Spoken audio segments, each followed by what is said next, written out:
Hello everyone. SEBI grade A का short notification आ गया है। उसके लिए हमने एक वीडियो निकाला है जहाँ पे हम आपको उसकी सैलरी के बारे में इंफॉर्मेशन देंगे, जिसमें हम बताएंगे कि आपको मंथली कितना मिलेगा और कॉस्ट टू कंपनी क्या रहेगा। साथ ही उसके लिए हमने लेटेस्ट सैलरी स्लिप भी रखा है जिससे आपको सैलरी की डिटेल इन्फॉर्मेशन मिलेगी। उसके साथ हम आपको बताएंगे कि आप इस एग्ज़ाम के लिए एलिजिबिलिटी क्या है, साथ ही इसका एग्ज़ाम पैटर्न क्या है और इसका डिटेल सिलेबस क्या है। चलिए हम यहाँ पे इस वीडियो को स्टार्ट करते हैं विद एलिजिबिलिटी।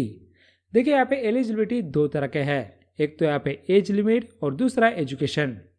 देखो एज लिमिट में ये बोला है कि सितंबर 30 2025 तक आपकी एज 30 साल से ज़्यादा नहीं होनी चाहिए।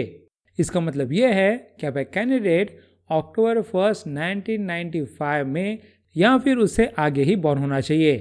साथ ही यह बताया गया कि कुछ कैटेगरीज के लिए यहाँ पे रिलैक्सेशन है। फॉर एग्जाम्पल ओबीसी के लिए है 3 साल का रिलैक्सेशन, देन यहाँ पे SC/ST के लिए है 5 ईयर्स, साथ ही यहाँ पे PWB के लिए है 10 साल। ज़्यादा क्लियर है। यहाँ पे आप देख सकते हो कि एज लिमिट का एक इम्पोर्टेंट एस्पेक्ट ये है कि इसमें ये नहीं बताया गया कि आपकी मिनिमम एज क्या होनी चाहिए, बस बताया गया कि यहाँ पे मैक्सिमम एज क्या हो सकती है। यहाँ पे किसी भी मिनिमम एज में आप यहाँ पे इस एग्ज़ाम को अपियर कर सकते हो। क्लियर हो गया।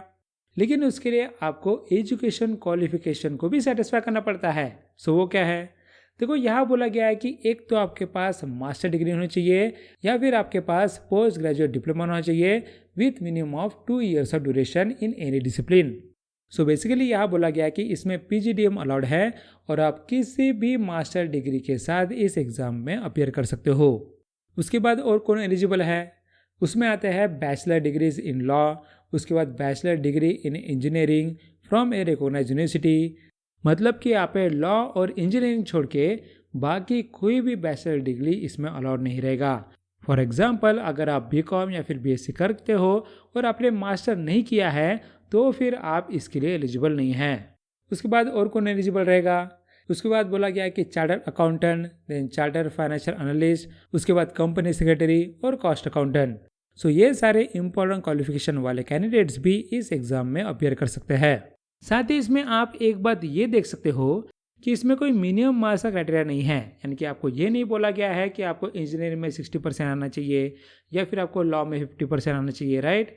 आपको बस बोला है कि आपने इसे क्लियर करना चाहिए चाहे आपके मार्क्स कितने भी हो। उसके बाद देखते हैं कि ये सेबी ग्रेड ए का एग्जामिनेशन कैसे कंडक्ट होता है। देखो सबसे पहले फेज 1 होता है जो ऑनलाइन कनेक्ट किया जाता है, उसके बाद ऑनलाइन ही फेज 2 कनेक्ट होता है और थर्ड इंटरव्यू होता है। क्लियर हो गया। अब हम देखते हैं कि सेबी का फेज 1 का पैटर्न क्या है। देखिए आप देख सकते हो कि इसमें 2 पेपर है, पेपर 1 और पेपर 2। पेपर 1 में क्या पूछा जाता है? पेपर 1 में आपको पूछा जाएगा जनरल अवेयरनेस, जहाँ पे आपको क्वेश्चंस रिलेटेड रहेंगे टू द फाइनेंशियल सेक्टर। उसके बाद इंग्लिश लैंग्वेज, देन यहाँ पे क्वांटिटेटिव एप्टीट्यूड और यहाँ पे टेस्ट ऑफ रीजनिंग। इन सब को मिला के मैक्सिमम मार्क्स रहेंगे 100 और यहाँ पे ड्यूरेशन रहेगा 60 मिनट्स, जहाँ पे आपको पूछे जाएंगे 80 क्वेश्चन। यहाँ पे हर क्वेश्चन 1.25 मार्क्स का रहेगा, जिससे यहाँ पे 80 क्वेश्चन के हो जाएंगे 100 मार्क्स। साथ ही यहाँ बोला गया कि इसका कट ऑफ रहेगा 30%, यानी कि 100 मार्क्स में से मिनिमम आपको 30 मार्क्स यहाँ पे स्कोर करना है। क्लियर हो गया। नेक्स्ट अब है पेपर 2।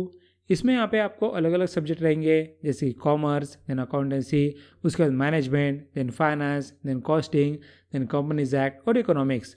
ये सारे आपको कवर करने हैं, जहाँ पे इसके मैक्सिमम मार्क्स रहेंगे 100। उसके बाद इसका ड्यूरेशन रहेगा 40 मिनट्स, जिसमें आपको 50 क्वेश्चन पूछे जाएंगे, जहाँ पे हर क्वेश्चन 2 मार्क रहेगा, जिससे आपके मैक्सिमम मार्क्स हो जाएंगे 100 और इसका कट ऑफ रहेगा 40%।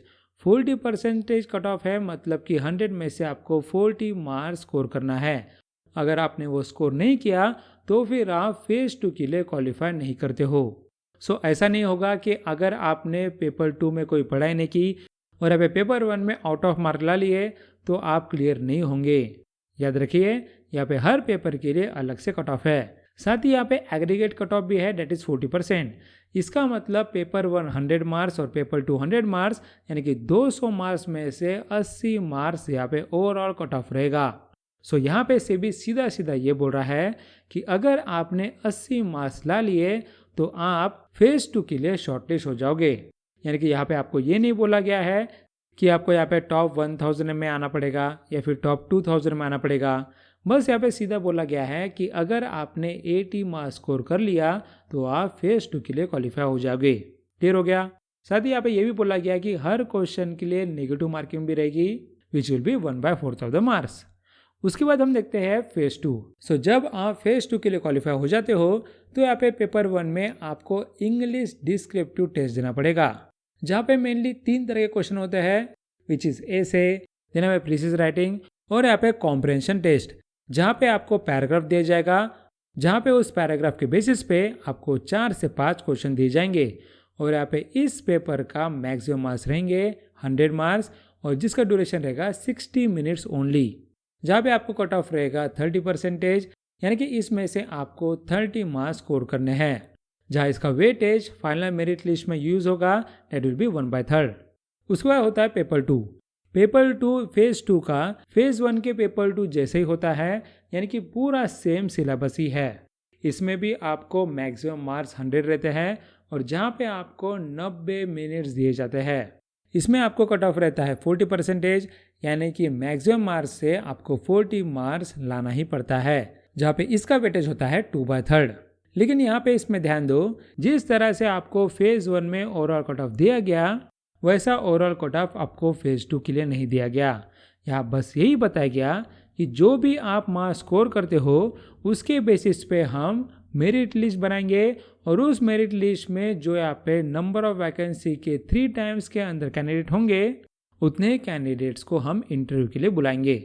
उसके बाद यहाँ पे फेज 3 में इंटरव्यू रहता है और इंटरव्यू का वेटेज होता है 15%, यानी कि ओवरऑल मेरिट में 15% मार्क इंटरव्यू के रहते हैं और अब बाकी के 85% आपके फेज 2 के रहते हैं।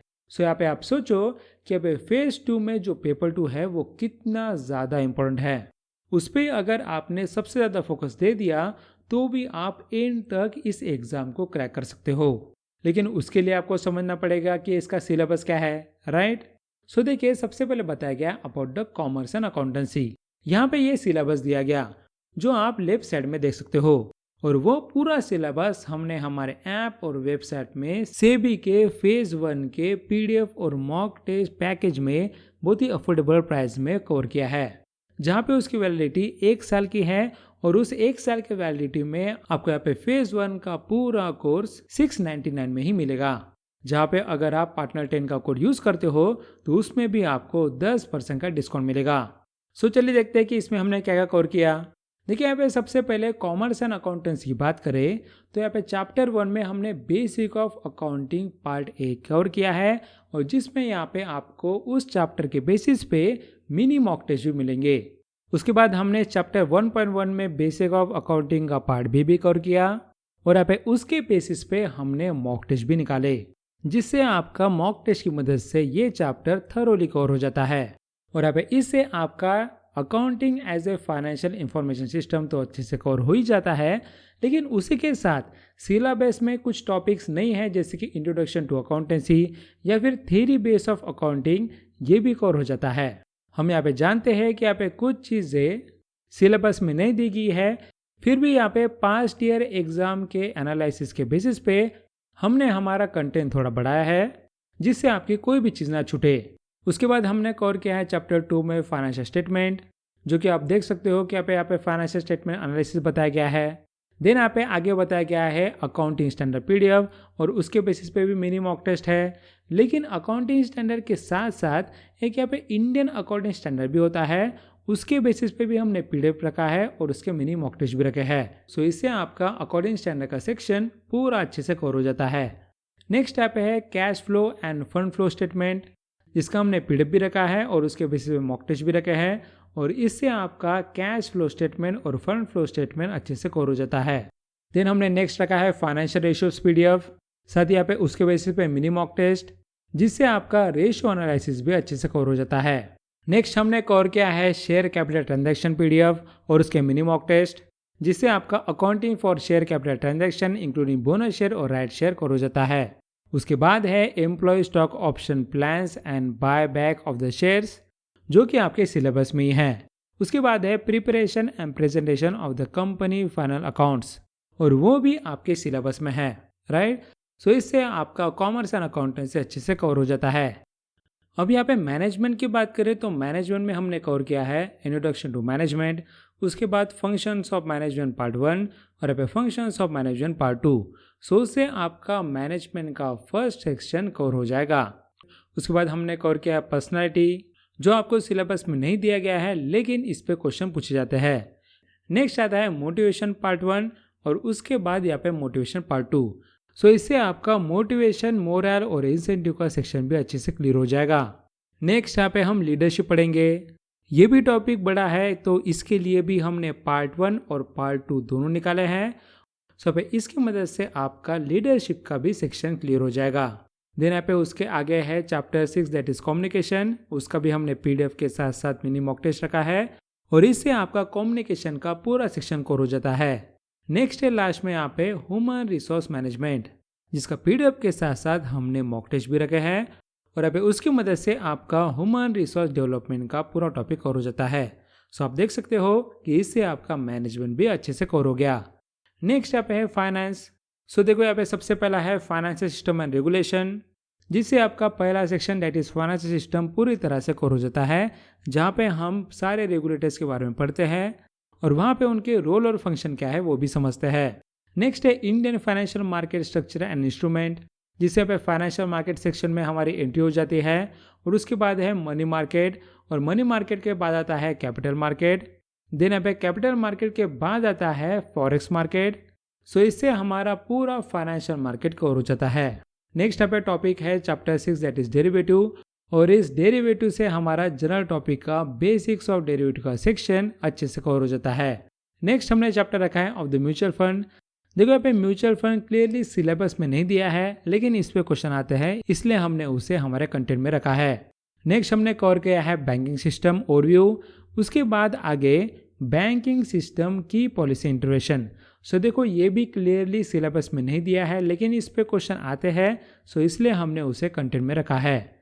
उसके बाद आता है अल्टरनेट सोर्सेज ऑफ फाइनेंस। सो इससे आपका अल्टरनेट सोर्स ऑफ फाइनेंस का पूरा सेक्शन अच्छे से क्लियर हो जाता है।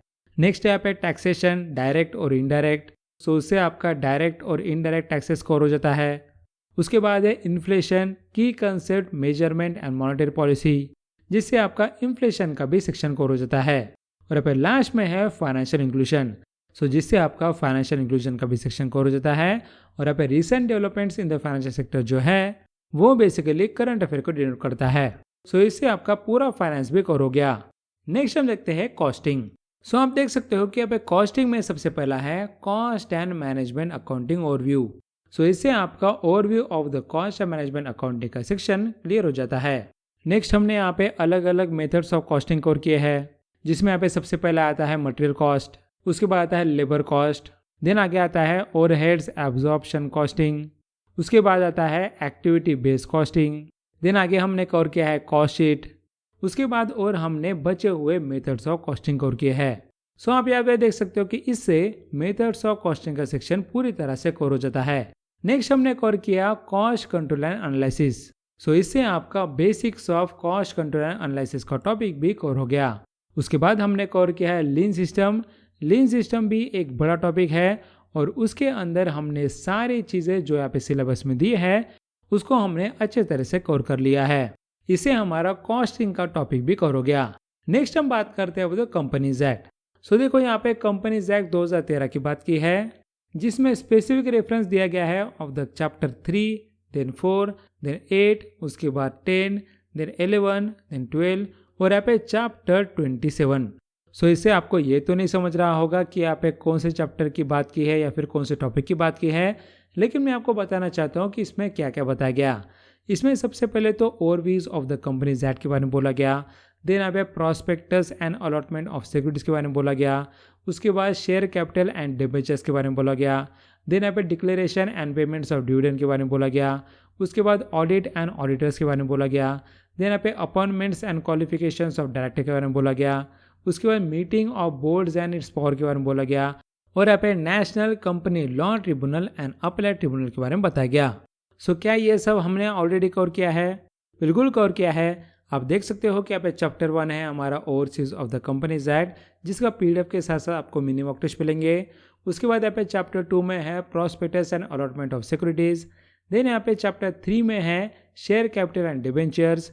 उसके बाद आगे चैप्टर 4 में है declaration and payments of dividend. उसके बाद यहाँ पे चैप्टर 5 में है ऑडिट एंड ऑडिटर्स। देन यहाँ पे चैप्टर 6 में है appointments and qualification of directors. उसके बाद चैप्टर 7 में है meeting of board and its power. Then आगे चैप्टर 8 में है national company law tribunal and appellate tribunal. Clear हो गया आपको? सो इससे आपका कंपनीज एक्ट भी क्लियर हो गया। नेक्स्ट हम बात करते हैं अबाउट द इकोनॉमिक्स। तो देखिए इकोनॉमी में अलग अलग टॉपिक्स है और वो कॉम्प्लिकेटेड होते हैं, लेकिन वो सारे चीज़ें हमने कवर किया है। आप यहाँ पे देख सकते हो कि सबसे पहले हमने कवर किया है nature and scope of economics, जो एक्चुअली सिलेबस में नहीं है लेकिन इस पे क्वेश्चन पूछा जा सकता है। उसके बाद हमने कवर किया है theory of demand and supply. So आप उसे देख सकते हो कि हमारा डिमांड एंड सप्लाई का सेक्शन कवर हो गया। उसके बाद आगे है theory of production and cost. यहाँ पे दिया नहीं गया है लेकिन इस पे क्वेश्चन पूछा जाता है। उसके बाद है हमारा chapter 4 that is market structures. So इससे आपका मार्केट स्ट्रक्चर का सेक्शन भी कवर हो गया। देन आगे है हमारा नेशनल इनकम, जिससे आपका national income concept and measurement भी कवर हो गया। देन आगे है Keynesian approach income and output determination. So इसे आप देख सकते हो कि यहाँ पे क्लासिकल एंड केनेशियन अप्रोच में से केनेशियन अप्रोच हमारा क्लियर हो गया। साथ ही यहाँ पे क्लासिकल अप्रोच हमने आगे कवर किया है। उसके बाद यहाँ पे business cycles and balance of payments, ये भी हमने यहाँ पे कवर कर लिया। उसके बाद आता है थ्योरी ऑफ मनी। उसके बारे में सिलेबस में बताया नहीं है लेकिन इसके ऊपर क्वेश्चन आता है। नेक्स्ट आगे है इन्फ्लेशन एंड फिलिप्स कर्व, जो आप देख सकते हो कि ऑलरेडी ये सिलेबस में है। नेक्स्ट है यहाँ पे ISLM मॉडल। सो वो भी हमारा सिलेबस का पार्ट कवर हो गया। उसके बाद हमने क्लासिकल अप्रोच को कवर किया, जिसका यहाँ पे सिलेबस में केनेशियन के साथ एक सेक्शन है। देन हमने आगे कंजम्पशन फंक्शन और इन्वेस्टमेंट फंक्शन को भी कवर किया, जो आप देख सकते हो कि वो क्लियरली सिलेबस में मेंशन है। आगे हमने यहाँ पे फॉरेन एक्सचेंज मार्केट को भी कवर किया। उसके बाद आगे मॉनेटरी एंड फिस्कल पॉलिसी। साथ ही यहाँ पे लास्ट में नॉन बैंकिंग फाइनेंशियल इंस्टीट्यूशंस। यहाँ पे अगर आप सोच रहे हो कि यहाँ पे मल्टीप्लायर और आइसोलेटर कवर नहीं हुआ, तो मैं आपको बताना चाहता हूँ कि वो हमने केनेशियन अप्रोच में ऑलरेडी इंक्लूड किया है। सो क्लियर हो गया? इस तरह से आपका इकोनॉमिक सेक्शन भी कवर हो गया। सो ये सारी चीज़ें आपको बहुत ही अफोर्डेबल प्राइस में हमारे अफेयर्स माइंड ऐप और वेबसाइट में मिलेगी। आप खुद जाके उसमें चेक कर सकते हो। उसके बाद आगे फेज 2 की बात करें तो इंग्लिश राइटिंग स्किल्स के लिए भी हम आपके लिए हेल्प करते हैं, जहाँ पे हम आपको एसे, देन प्रीसाइज और रीडिंग कॉम्प्रेशन की अच्छी प्रैक्टिस देते हैं। क्लियर हो गया? लास्ट में आपको बताना चाहता हूँ कि यहाँ पे इस साल जो नोटिफिकेशन आया है उससे यहाँ पे पिछले साल से सैलरी इंक्रीज दिखाई गई है। इसमें आप देख सकते हो कि विदाउट अकोमोडेशन लास्ट ईयर 2024 में सैलरी थी 1,55,000 पर मंथ, जो आप देख सकते हो कि यहाँ पे इस साल में वो बताई गई है 1,84,000। इसमें यहाँ पे कुछ झूठ नहीं है, क्योंकि मैं अगर आपको लेटेस्ट सैलरी स्लिप के बारे में बताऊँ तो आप देख सकते हो कि इसमें बेसिक पे है 62,500। देन यहाँ पे स्पेशल अलाउंस मिलता है डेट इज 17,063। उसके बाद ग्रेड अलाउंस मिलता है डेट इज 14,300। उसके बाद डियरनेस अलाउंस मिलता है डेट इज 20,531। देन यहाँ पे फैमिली अलाउंस मिलता है डेट इज 2,500। उसके बाद हाउस अलाउंस मिलता है डेट इज 41,700। देन यहाँ पे लोकल अलाउंस मिलता है डेट इज 3,125। उसके बाद आपको स्पेशल कंपेंसेटरी अलाउंस मिलता है डेट इज 500। देन आपको लर्निंग अलाउंस मिलता है डेट इज 3,300। उसके बाद स्पेशल ग्रेड अलाउंस मिलता है डेट इज 3,098। साथ ही इसमें एम्प्लॉयर की NPSC कॉन्ट्रीब्यूशन आपके लिए दी जाती है 16,015। सो इसे अगर हम ऐड करें तो फिर आपकी टोटल अर्निंग हो जाती है 1,84,632, जो आपको अप्रोक्सीमेटली नोटिफिकेशन में दिया गया।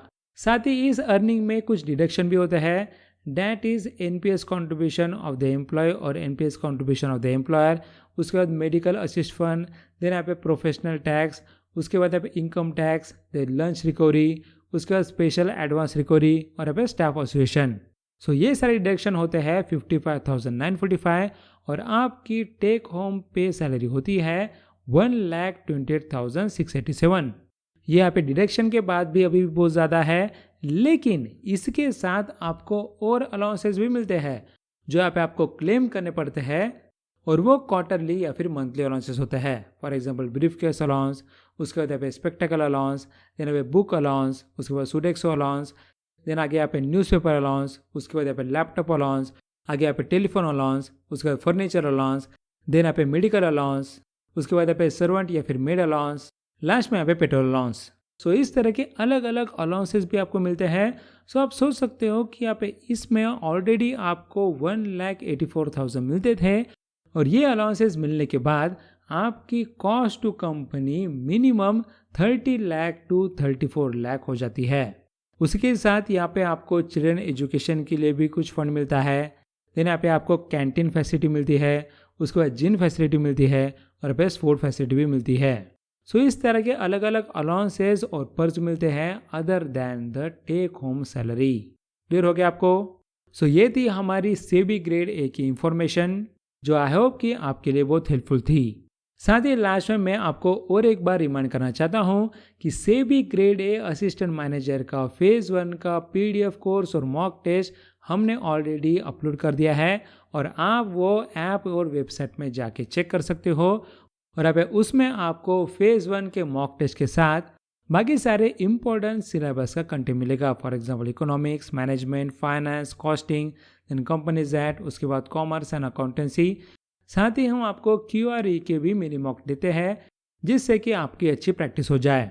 उसके साथ यहाँ पे फेज़ 1 में जनरल अवेयरनेस का सेक्शन है। सो उसके लिए हमने अलग से करंट अफेयर्स का पैकेज रखा है और वो भी आपको बस 599 में मिलता है जिसकी वैलिडिटी 400 डेज है, that is more than 1 year.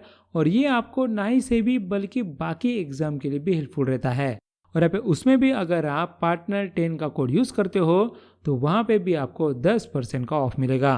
Clear हो गया? So thanks for watching and meet you in our next video.